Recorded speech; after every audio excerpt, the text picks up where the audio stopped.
Todos achamos? Marcos capítulo 12, dos versos 28 ao verso 34, diz assim para nós a palavra do Senhor. Um dos mestres da lei aproximou-se e os ouviu discutindo. Notando que Jesus lhes dera uma boa resposta, perguntou-lhe: de todos os mandamentos, qual é o mais importante? Respondeu Jesus: o mais importante é este: ouve, ó Israel. O Senhor, o nosso Deus, o Senhor é o único Senhor. Ame o Senhor, o seu Deus, de todo o seu coração, de toda a sua alma, de todo o seu entendimento e de todas as suas forças. O segundo é este: ame o seu próximo como a si mesmo. Não existe mandamento maior do que estes. Muito bem, mestre, disse o homem. Está certo ao dizeres que Deus é único e que não existe outro além dele. Amá-lo de todo o coração, de todo o entendimento, de todas as forças, e amar ao próximo como a si mesmo, é mais importante do que todos os sacrifícios e ofertas. Vendo que ele tinha respondido sabiamente, Jesus lhes disse: você não está longe do reino de Deus. Daí por diante, ninguém mais ousava lhe fazer perguntas. Vamos orar? Senhor, obrigado, Pai, pela sua palavra, que é viva, que é eficaz, penetrante, inspirada pelo Senhor, Pai.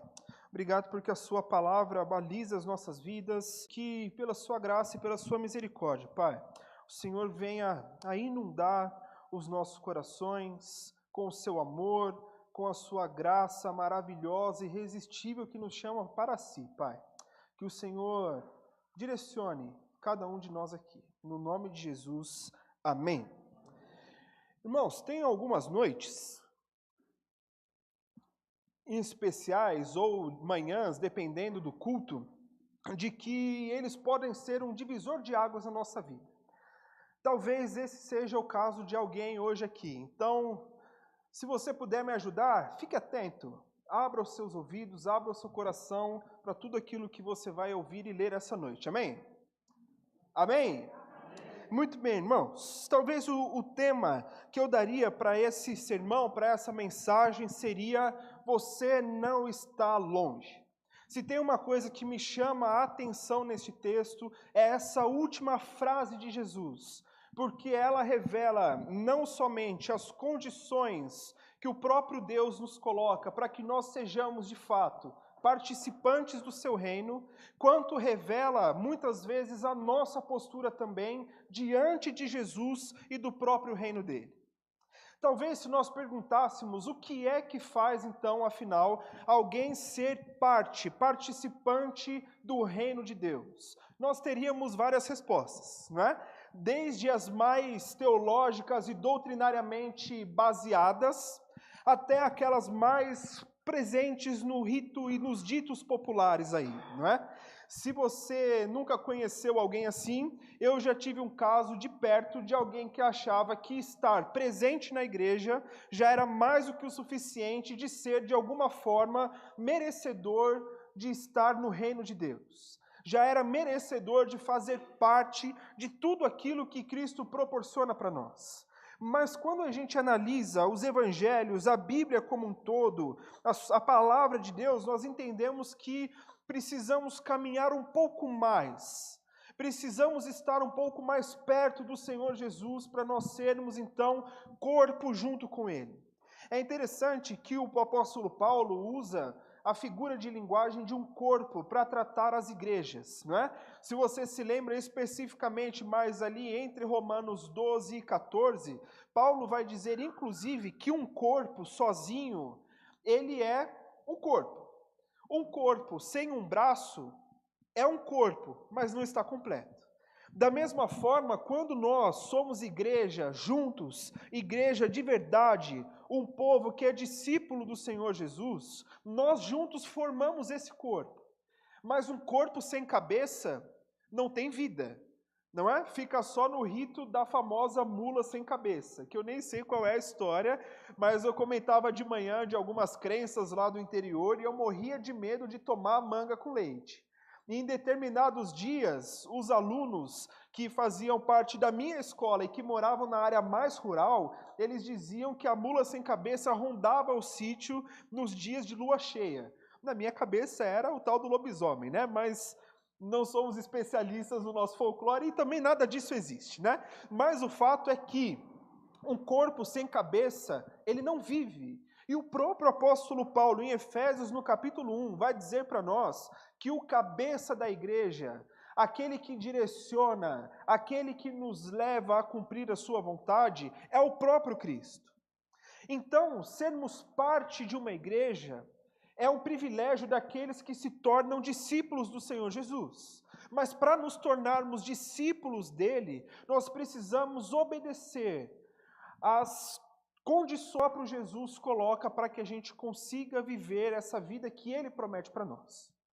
Logo, quando a gente pensa na nossa fé, na estrutura da nossa fé, nós temos algumas linhas de pensamentos diferentes, porque, afinal de contas, a nossa fé ela se baseia em algumas coisas importantes. Por exemplo, no campo doutrinário e bíblico, certo? Nós temos a Bíblia, que como falamos até exaustivamente na nossa EBD, a nossa Bíblia é a única regra de fé e de prática. É o único livro inspirado por Deus. Portanto, o que nós precisamos saber para viver essa vida com Jesus está na nossa Bíblia. Mas da mesma forma que nós temos a nossa fé a partir do intelecto, do raciocínio, e que ela é real também, não é como alguns vão tentar dizer que, olha, fique longe da Bíblia e dos estudos teológicos, porque afinal de contas a letra mata. Já ouviram uma dessa? Sim? Quando se estuda muito a Bíblia, alguém chega e diz, a letra mata, tome cuidado, mas não tem nada a ver com isso. A Bíblia ser estudada, nós raciocinarmos, entregarmos a Deus o nosso culto racional, faz parte de estudar e de firmar a nossa fé em Jesus naquilo que Ele deixou para nós. Mas também a nossa fé passa por um lado mais místico, experiencial. E isso aconteceu no dia da sua conversão. Com certeza, no dia da sua conversão, Deus tocou no seu coração de uma forma especial, que alguns se emocionam, alguns têm um senso de arrependimento e do pecado, alguns têm aquele senso de entender que estão caminhando para o inferno e precisam de uma nova vida. E essa experiência, então, acontece com a gente e de uma forma, então, meio mística, entre aspas, nós entendemos que o Senhor Jesus está nos chamando para perto de si. Se não aconteceu assim com você, aconteceu assim com você, de alguma forma, não é? Eu me lembro até de um testemunho de um missionário que trabalhou por alguns anos na região da Amazônia, e ele fez ali algumas cópias da Bíblia, e tinham aqueles barqueiros que passam as pessoas de um lado para o outro, na região do rio Amazonas e tudo mais, e esse barqueiro tinha ido de São Paulo para lá, para trabalhar ali naquele transporte. E aí esse missionário, então, esqueceu a Bíblia dele no barco. Ele estava vindo da cidade, estava indo para o seu campo missionário, a Bíblia dele ficou, o barqueiro achou a Bíblia, ficou lá do ladinho dele. Um dia, 2 dias, e ninguém apareceu para buscar a Bíblia. Esse homem, então, resolveu entender o que era aquele livro e começou a ler a Bíblia. E de uma forma inexplicável, ele, lendo o livro de Mateus, entendeu o que Jesus veio fazer ao mundo e que ele fazia parte daqueles pelo qual Jesus morreu para salvar, e ele sentiu que Jesus falava ao seu coração e ele se rendeu a Cristo sozinho em um barco com uma Bíblia esquecida por um missionário. Então, seja de uma forma um pouco mais difícil de explicar, seja de uma forma talvez um pouco mais lógica e baseada nas Escrituras, todos nós passamos por esses campos. Mas o que acontece é que a nossa fé não pode estar apenas firmada na nossa emoção, apenas firmada naquilo que nós entendemos como místico, de forma que se nós recebemos o toque do Senhor de alguma forma, se não for assim todos os dias, nós não somos crentes então.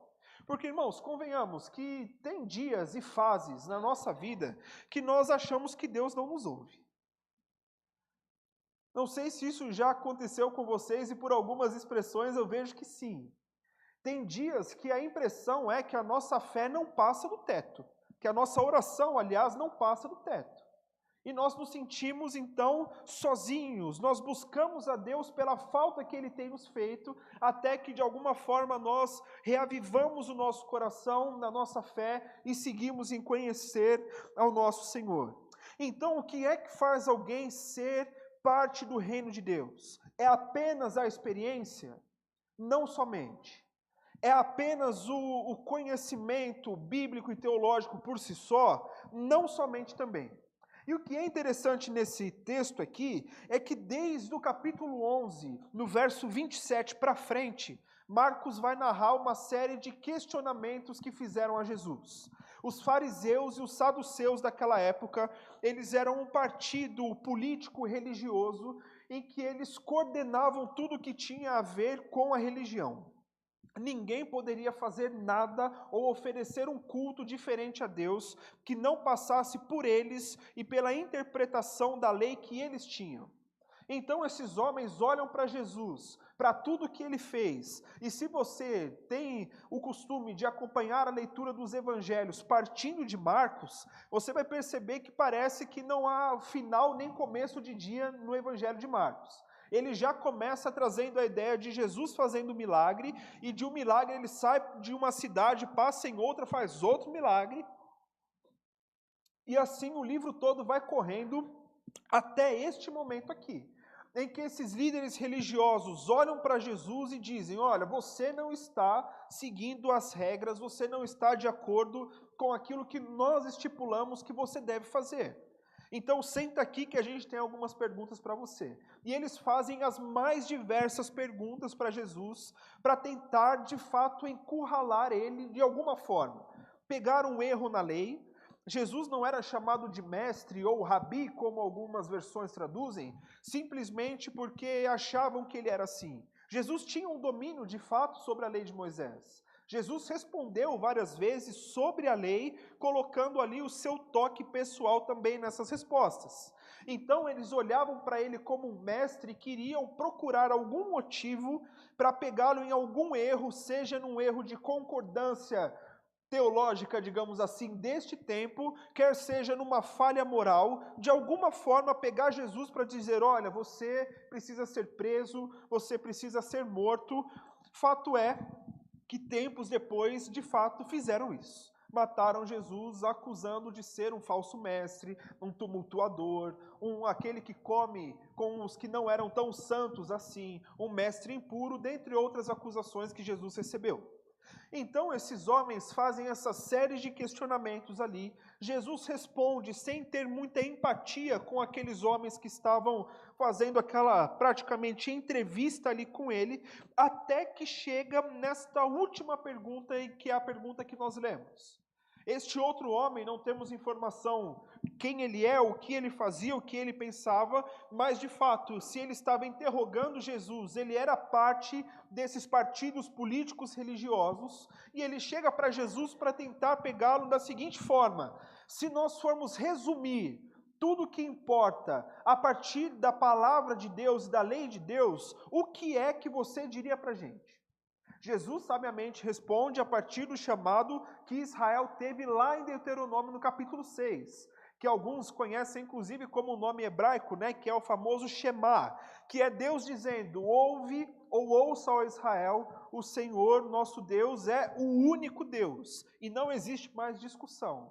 Mas a partir disso devemos então amar o nosso próximo, deveremos cuidar daqueles que estão perto da gente. E este homem que deveria simplesmente dizer para Jesus: olha, você está certo ou você está errado, ele continua dizendo coisas para Jesus que não se esperava de um fariseu.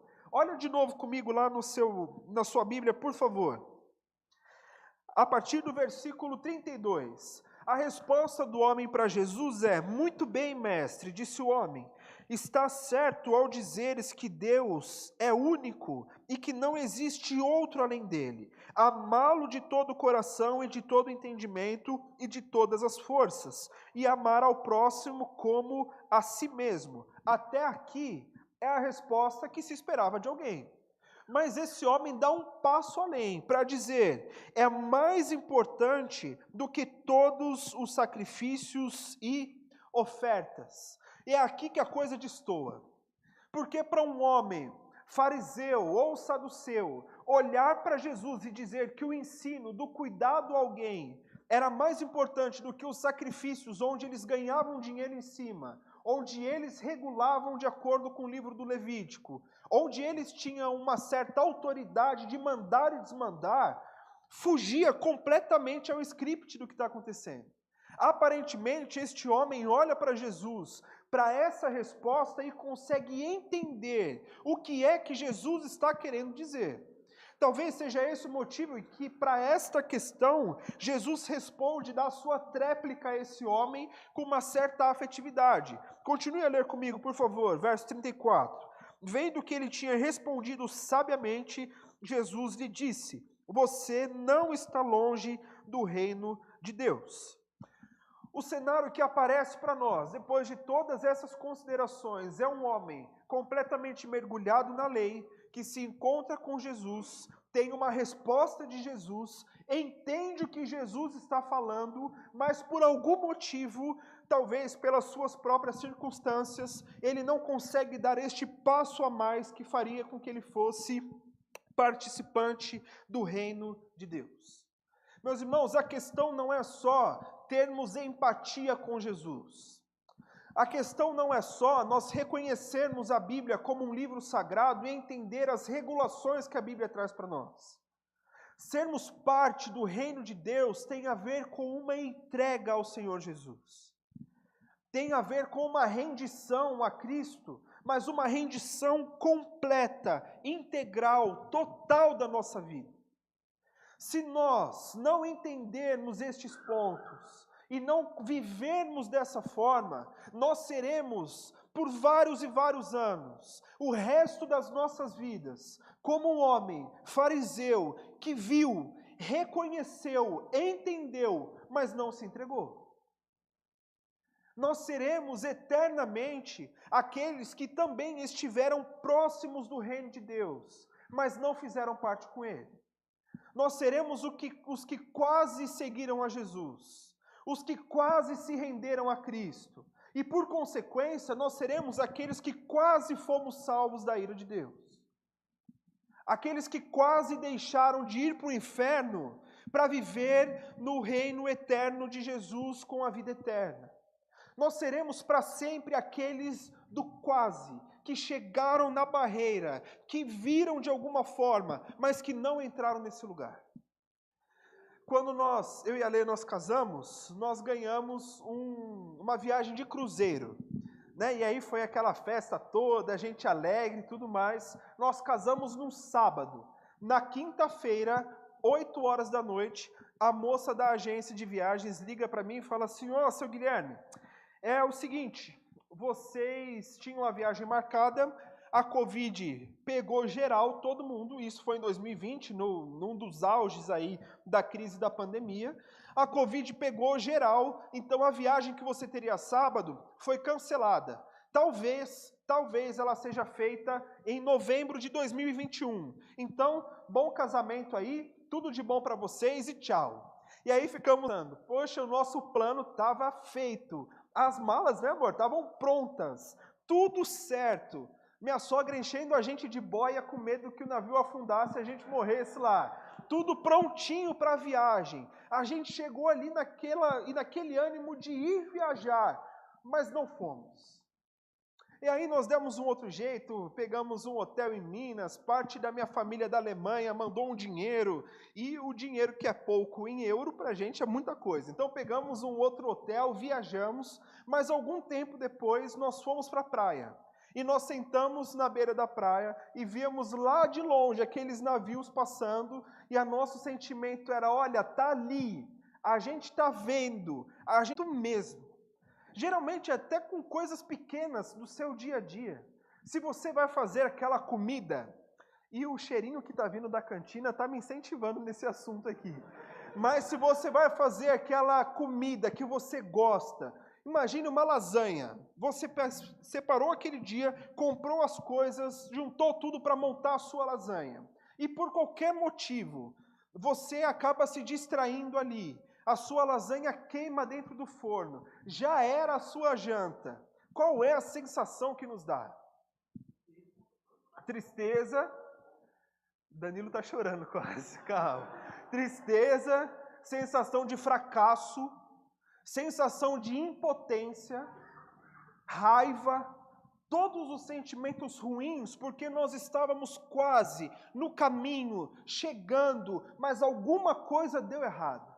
E meus irmãos, o mais interessante é que nós aceitamos esse tipo de sensação quanto a coisas pequenas, mas quanto a coisas eternas no reino de Deus, a gente deixa passar. Deus está me chamando para viver uma vida mais íntima com Ele, mas hoje eu não vou, hoje eu não quero. Deus está me chamando para uma vida de arrependimento, de consertar o meu caminho diante de Deus, mas semana que vem eu penso em parar com esse pecado maldito que está atrás de mim. Por enquanto não vou. Deus está me chamando para o ministério. Deus está me chamando para ser um missionário. Deus está me chamando para ser um cooperador da liderança da igreja. Mas um dia eu vou. Talvez eu vá. Em algum momento. A gente olha, a gente reconhece, a gente entende a direção, mas a gente fica só no maldito do quase. Meus irmãos, talvez isso fosse motivo para nós analisarmos a nossa vida, os nossos dias, os nossos pensamentos, para entendermos o quão perto de Jesus nós estamos. Quais são as barreiras que nos impedem de viver uma vida íntima com Ele? O que é que ainda toma parte do meu coração e me impede de pensar menos nessa vida do que naquilo que Cristo propõe para nós? Uma citação, e é uma história muito conhecida, na verdade, também no Evangelho de Marcos. Marcos retrata para nós que os homens, aliás, seus discípulos, estavam perto de um grupo de crianças. Aquele grupo de crianças quer se chegar a Jesus, os discípulos barram ali, não deixam as crianças passarem. Jesus chega para eles ali e, com a permissão da paráfrase, chega e fala assim: gente, o que importa é ser como estes aí, que não estão vendo condição, não estão vendo classe social, eles simplesmente me veem e querem se chegar a mim. Deixa vir eles, porque se não formos como eles, não teremos o reino dos céus. E então a história continua e entra na jogada um outro homem, um homem rico, que nós tendemos a chamá-lo de jovem rico, mas nem sempre as traduções trazem que era jovem. Era um homem rico. Chega diante de Jesus e diz: olha, bom mestre, o que eu preciso fazer para segui-lo? Jesus, talvez com o seu olhar de um Deus soberano sobre todas as coisas, vê aquele homem, sabe que não vai dar em nada e fala assim: peraí, bom mesmo é só o meu Pai. Bom mesmo é o Pai que está nos céus. Mas se você quer me seguir, beleza, vamos lá, pega todas as suas posses, todo o seu dinheiro, toda a sua poupança, entrega para os pobres e vamos sair junto para caminhar comigo. A proposta de Jesus para esse homem é: deixe tudo aquilo que te dá segurança e firme a sua segurança em mim, no próprio Cristo. Mas a resposta deste homem é: deixa quieto. Não estou disposto, não quero, não vou. Para mim é um preço alto demais a pagar. Pode ser que muitas coisas da nossa vida, das mais pequenas até aquelas mais preocupantes, que tomam o nosso coração de uma forma tão grande e que não deveria ser tomada, que nos impede de chegar mais perto de Jesus. Talvez os nossos pensamentos, as correntes mais malucas que correm pelo nosso mundo, os ismos da vida, né? Machismo, feminismo, eu fiz questão de esquecer alguns desses termos aí, mas esse tipo de coisa que ronda a nossa vida e que tentam tomar a nossa cabeça, que nós pensamos que não vale a pena largar tudo para seguir a Jesus, não vale a pena largar a minha vida de pecado para seguir a Jesus, que não vale a pena eu deixar o meu trabalho, que não é tão honesto assim, para seguir a esse Jesus. Certa vez, em uma igreja rica, grande aqui da nossa capital, um dos meus professores era um pastor auxiliar naquela igreja, e ele estava acompanhando o caso de uma família que pediu ajuda, e um homem muito rico, muito poderoso da nossa cidade, um empresário desses de alto padrão é pouco para ele, é um cara com muito dinheiro. E eles estavam conversando, e num jantar, meu professor vira para ele para dizer: olha, fulano de tal, por que você não aceita a esse Jesus que está restaurando a sua família? Por que é que você não se rende logo a esse Deus que está cuidando de você em todas as coisas? E a resposta daquele homem foi o seguinte: pastor, eu ganho 2 milhões de reais todos os meses, com base em corrupção. Se eu largar a minha vida para seguir a esse Jesus, eu sei, eu entendo que ele vai exigir de mim que eu deixe de aceitar um dinheiro corrupto. Só que serão 2 milhões de reais. A minha família precisa desse dinheiro. Quando eu me estruturar, eu aceitarei esse Jesus. E aqui que se cria uma divisão na nossa cabeça, porque por um lado você vê alguém consciente de que Jesus exige que ele largue os seus pecados para segui-lo. Mas por outro lado, um homem com seu coração tão carnal, que aquilo que prende a sua segurança neste mundo é mais importante do que o investimento na sua vida eterna. É mais um caso de alguém que chegou, viu a Jesus, reconheceu, entendeu os seus mandamentos, entendeu a sua vontade, foi chamado de alguma forma, mas ainda está ali naquele quase.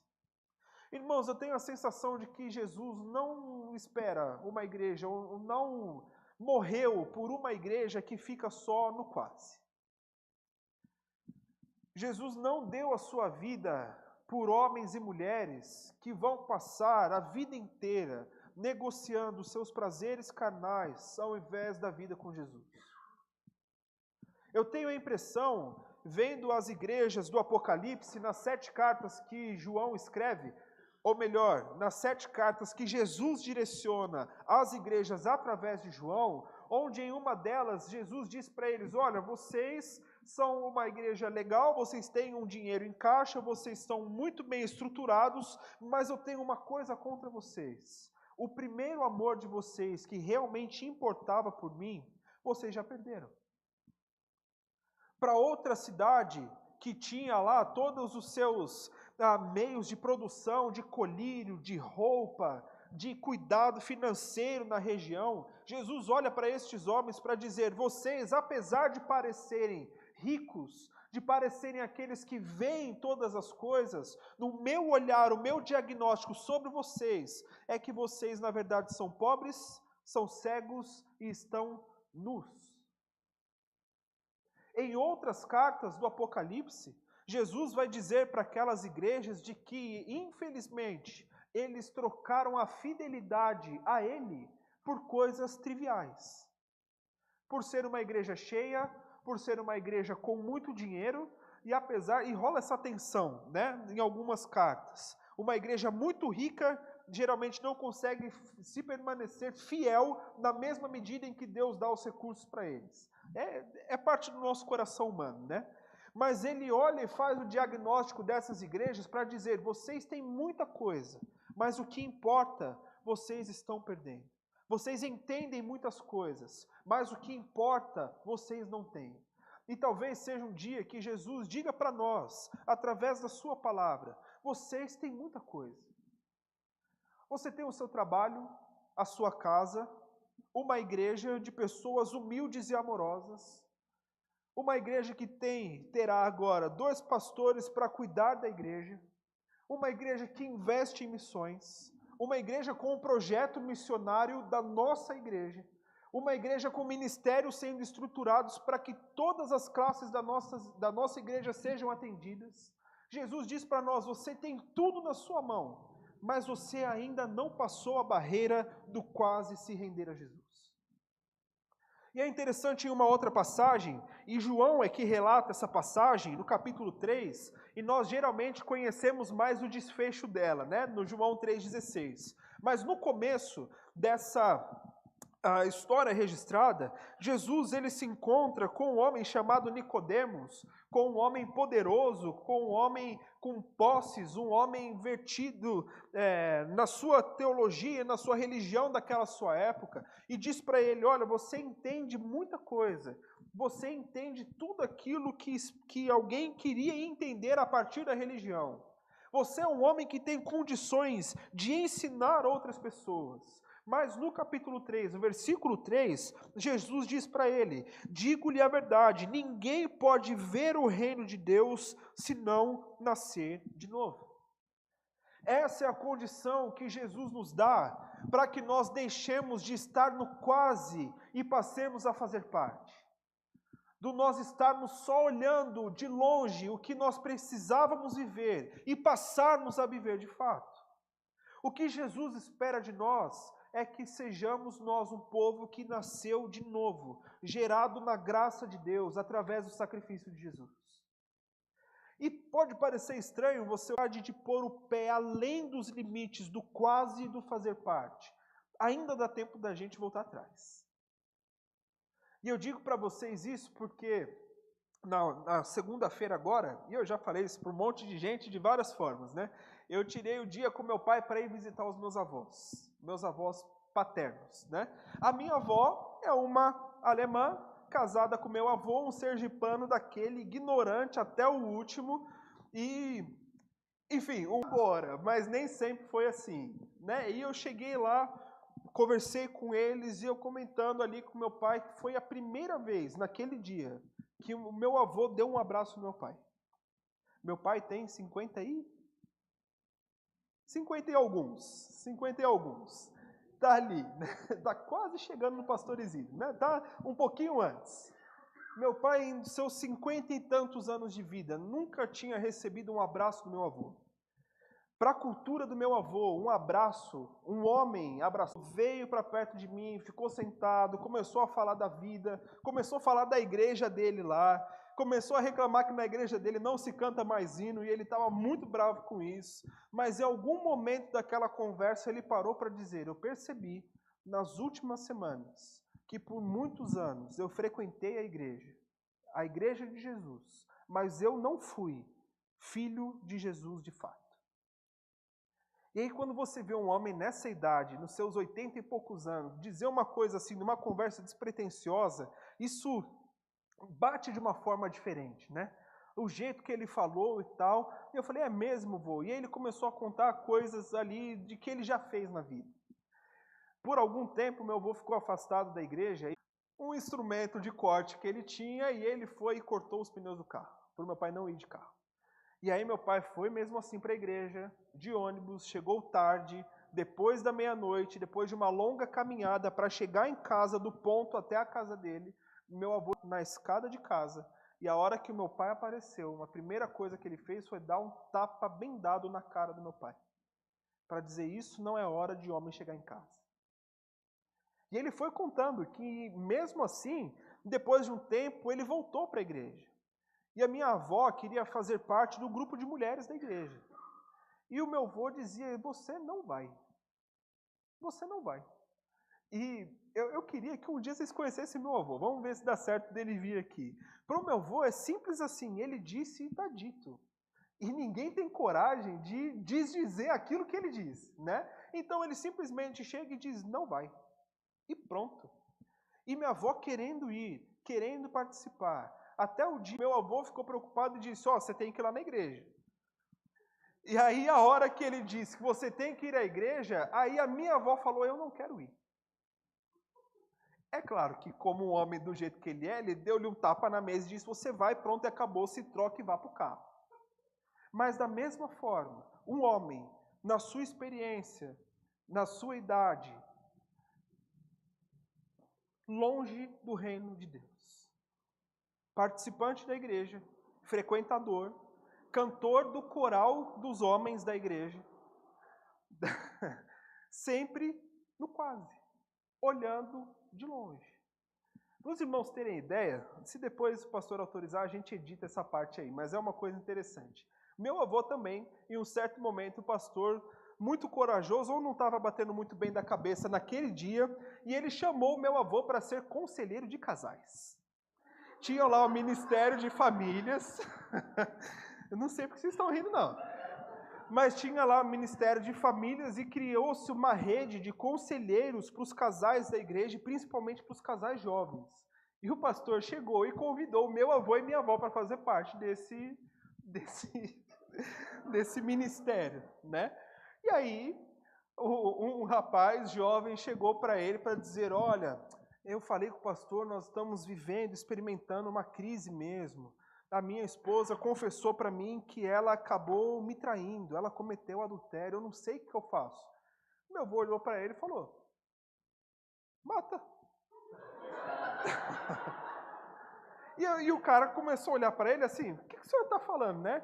Ele falou, falou, porque é o seguinte, ou você mostra quem é homem, ou o frouxo vai ser você. Então, dê um jeito nessa mulher. E aí, graças a Deus, e Deus é misericordioso, o pastor estava passando no corredor da igreja, e ele voltou e falou, irmão Walter, o que o senhor falou? Eu tenho a impressão de que eu ouvi errado. E aí, meu avô, como quem estava no seu direito, falou, ele tem que dar um jeito nessa mulher. E aí o pastor, no fim das contas, aquilo que era o atendimento para um outro casal, virou o pastor chamando meu avô para o gabinete para ter uma outra conversa.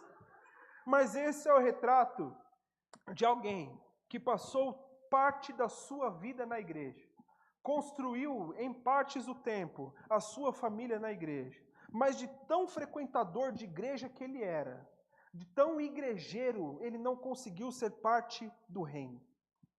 Ele não conseguiu deixar de ser alguém que ia em todas as assembleias da igreja, porque a voz dele era importante, para ser alguém que chegava diante de Jesus para abaixar a sua voz, a sua vontade, os seus pensamentos, para seguir a esse Jesus.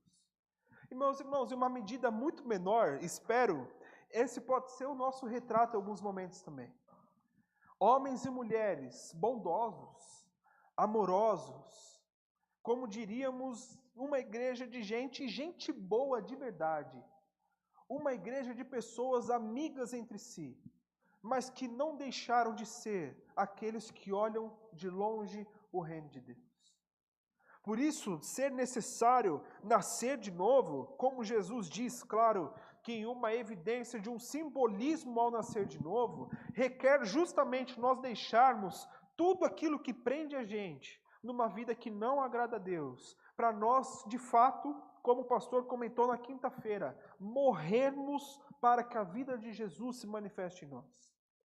E assim como o batismo, eu comentava com o César, com a Ingrid na semana passada, o que é, eles perguntaram onde? Eliseu perguntou o que é, por que tinha que descer na água e levantar e tal, e justamente o que nós evidenciamos no batismo é que nós entramos de uma condição e ali nós estamos descendo a nossa vida, a sepultura por Jesus, escondendo a nossa vida nele, morrermos para este mundo, para que quando nós levantarmos o batistério, nós sejamos então novas criaturas. E sermos, nos dizermos e querermos ser novas criaturas, exige que as coisas velhas fiquem para trás, e que as coisas se façam então novas. Que aquilo que nos prende neste mundo seja jogado dentro de uma sepultura de fato, para que a gente viva outras experiências, não com base no que nós queremos, mas com base na vontade de Deus para nós. É o que faz homens e mulheres, ainda hoje, deixarem empregos de altas posições e um alto salário para ganharem um salário mínimo para serem missionários em um lugar completamente escondido. É o que faz homens que ouvem a voz de Deus deixarem o conforto da sua boa vida que construíram para se colocarem e se sujeitarem às situações que eles não teriam que fazer para serem pastores da igreja de Jesus nesse mundo. É o que faz cada um de nós aqui, todo mês, depois de ganhar o nosso salário suado, do mês todo trabalhado, nós chegarmos na igreja e entendermos que eu vou separar 10% do meu salário para devolver em gratidão a Deus. Em sã consciência e na visão do nosso mundo, quem é que faria isso? Ninguém. Aqueles que entendem a sua nova vida. É isso que faz nós, além de darmos o nosso dízimo na igreja, nós separarmos uma oferta para missões. Nós deixarmos de fazer qualquer outra coisa para comprar o almoço missionário. Nós, ainda que comamos outra coisa depois do culto, à medida que a gente pode, participarmos lá da cantina. Primeiro, porque é muito gostoso. E segundo, porque é para abençoar missões. Uma nova vida, uma nova realidade. Nós sermos aqueles que vamos submeter a nossa agenda primeiro a Jesus. E entender que se Ele espera que nós sejamos um povo que viva em comunhão, a prioridade da minha agenda é viver em comunhão.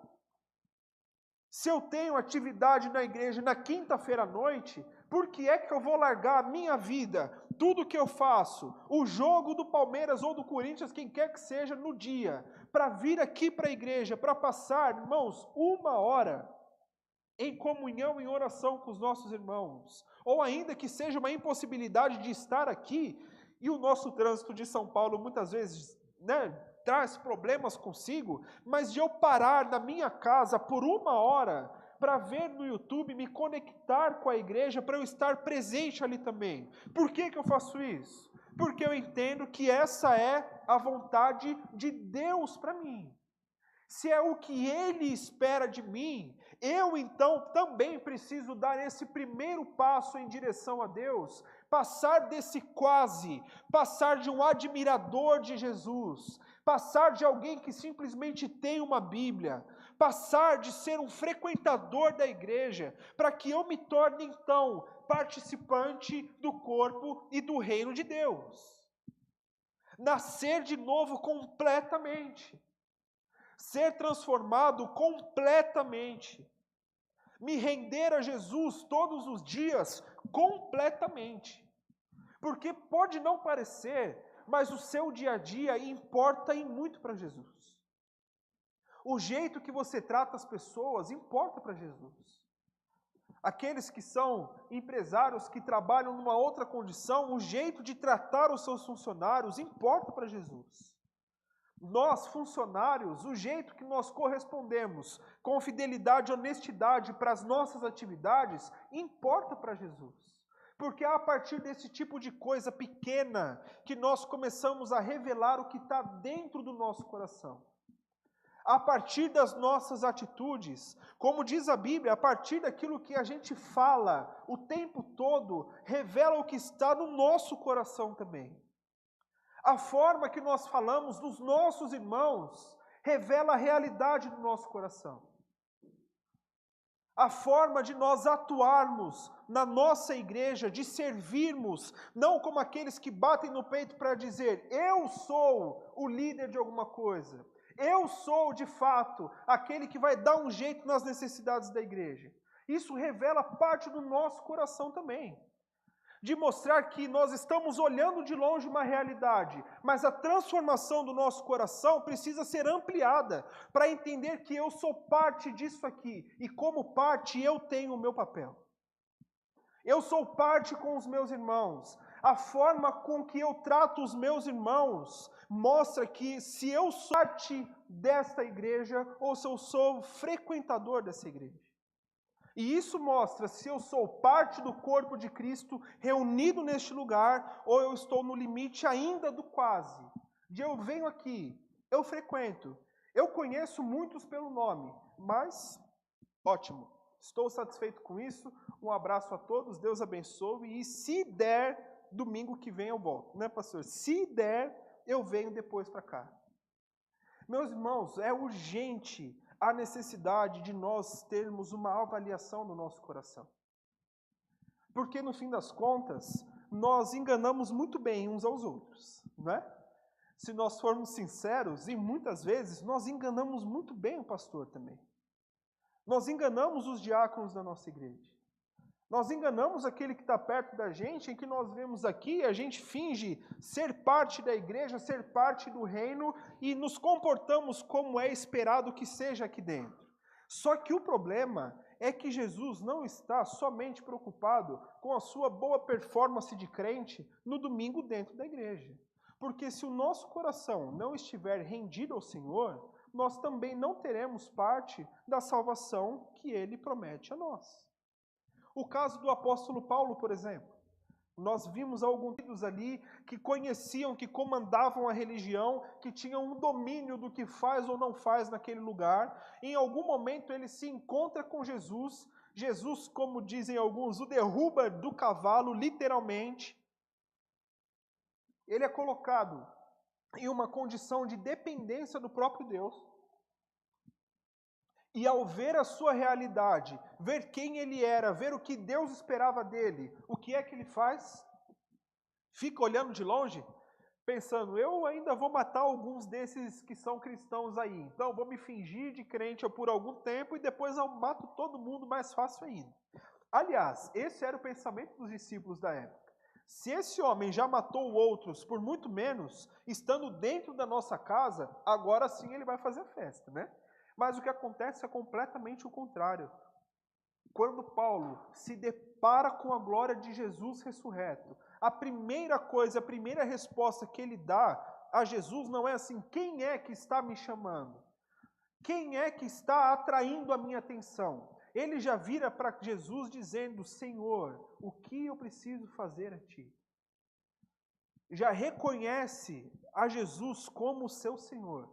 E a primeira coisa que Paulo faz, quando as escamas caem dos seus olhos, ele volta a ver, volta a enxergar, é sair para pregar a palavra de Deus. E faz isso até o final da sua vida. Isso significa uma vida de rendição.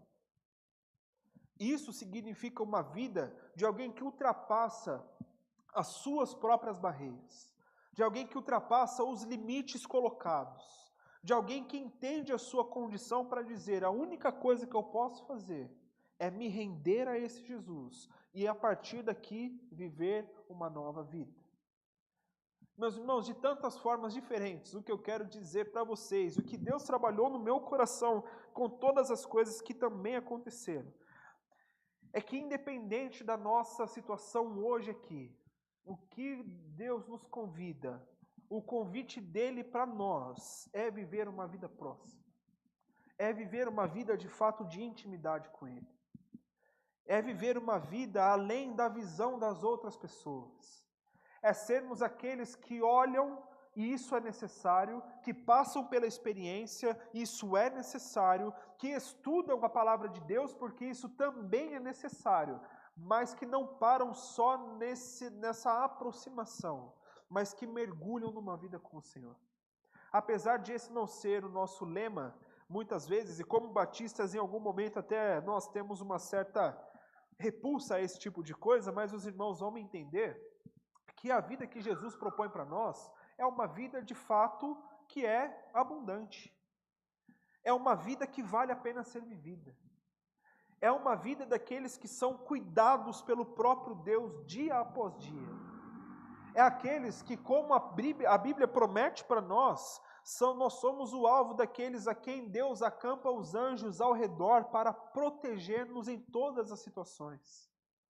É viver uma vida em que nós não seremos servos do nosso trabalho, servos do nosso dinheiro, escravos da nossa vontade, mas nós seremos aqueles que, envolvidos pela graça e pelo amor de Deus, usarão os recursos que têm à disposição do reino de Deus. E meus irmãos, pensa numa coisa que vale a pena.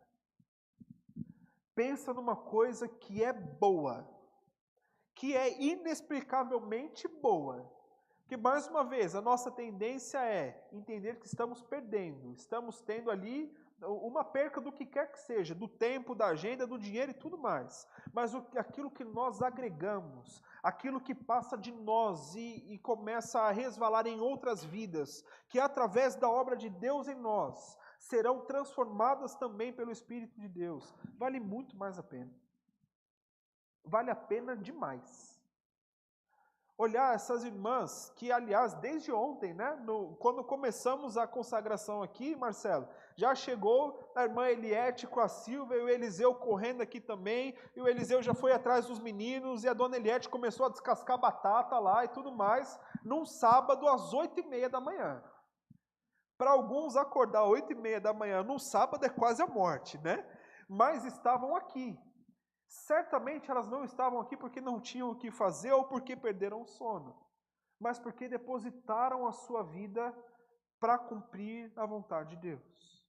Assim como tantas outras coisas que acontecem na nossa igreja, e que talvez você esteja olhando ainda também, só de longe, aquele projeto, aquele encontro dos homens, aquele encontro das mulheres, os jovens que vão se organizar, quando der, eu quase vou fazer parte desse negócio aí.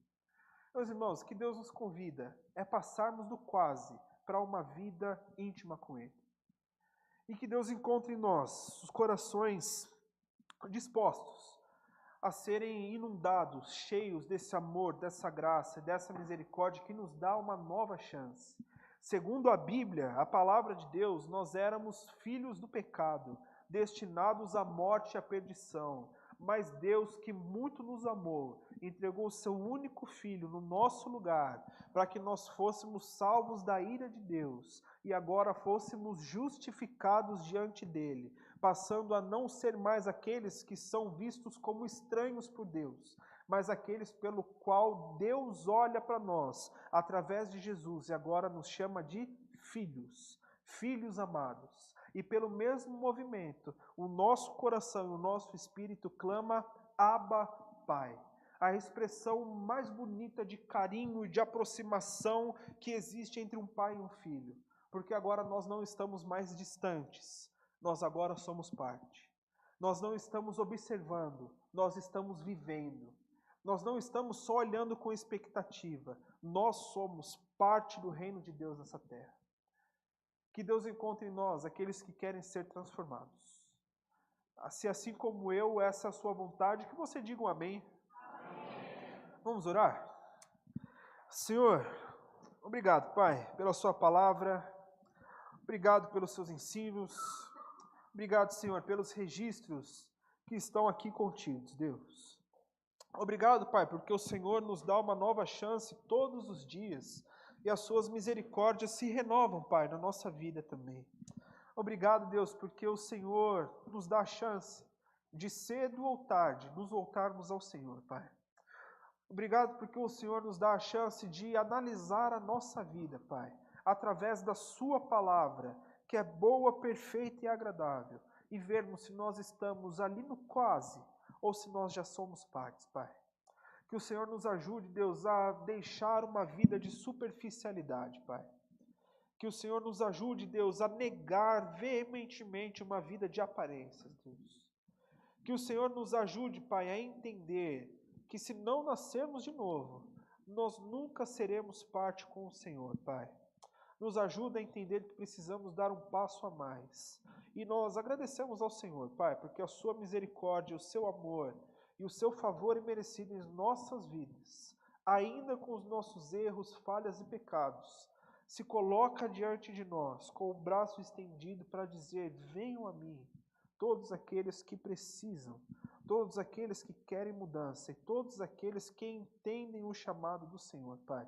Se algum coração aqui, Senhor, não se encontrar firme, sólido, firmado, Pai, na sua palavra, que o Senhor comece a operar nesse momento, Deus.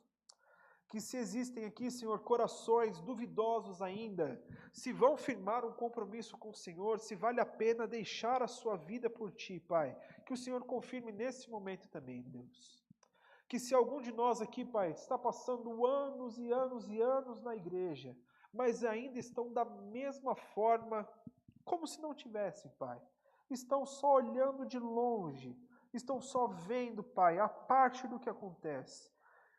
Que o Senhor também, Deus, acenda uma chama nos corações de amor pelo Senhor, de amor pela sua palavra, de amor pela sua igreja, de amor pela sua obra em nós aqui também, Pai. E que mais uma vez, a partir da nossa igreja, como uma agência do seu reino neste lugar, e agência esta porque é formada de pessoas que pertencem ao seu reino, nós sejamos, Pai, sal e luz nesta Vila Guilhermina aqui, Senhor. Que a sua obra seja feita a partir de nós. Que o Senhor faça sua obra em nós, para que nós possamos, assim, colocá-las